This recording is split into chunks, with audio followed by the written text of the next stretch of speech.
shoppingdagi skamlar haqida gaplashamiz. O'zi asli bu qanday sodir bo'ladi bu narsalarda? Ya'ni o'zlaringda bo'lganmi? Shu qani bitta boshlanglarchi.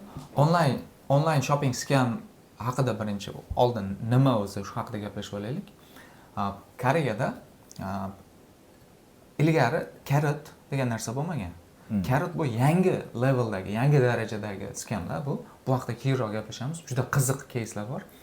Lekin bizning paytimizda Carrotdan oldingi paytda masalan Chungonara yoki boshqa Facebookda narsalar sotiladi. Hello Market, boshqa joylarda endi unda location degan narsa bo'lmasdi. Ko'pchilik masalan Busan'da bo'lsa ham, boshqa joyda bo'lsa ham ishonilaverardi-da. Sotib olaveradi. Anaqa Busan'ga borib kelmaysiz, bitta kichkina narsa uchun, to'g'rimi?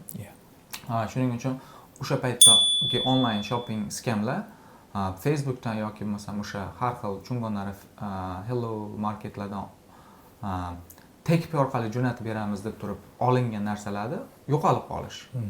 Kelmasligi. Shu definitioni shu. Bizga ham biz ham shunaqa skamga tushganmiz, ikkalamiz ham. Birinchi Tohirjon aldangan, keyin men uni ko'rib turib men aldanganman. Yo'q, bir hafta ichida o'sha holat sodir bo'layotganini sen ko'zing bilan ko'rgansan, to'g'rimi? Boshidan gapiradigan bo'lsak, boshlang. Nima bo'lgan? Nima bo'lgan?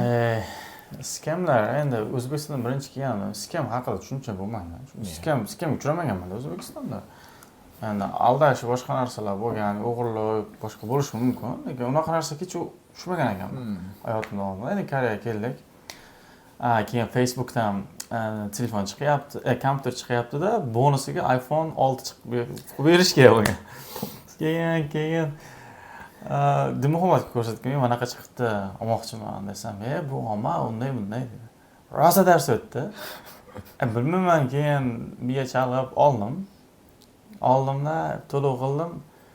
Boshqa 200 ming to'lov qilgan. Yo'q, hisob raqam tashlagan. Menga nimaga ishonganim, ID kartagacha tashlaganda. O'sha jarayonlarni aytib o'ting. Masalan, menga birinchi ID karta tashlagan, keyin bank hisob raqam tashlagan. Men ID karta tashlaganda ishonganman, chunki ID karta juda shaxsiy narsa-ku.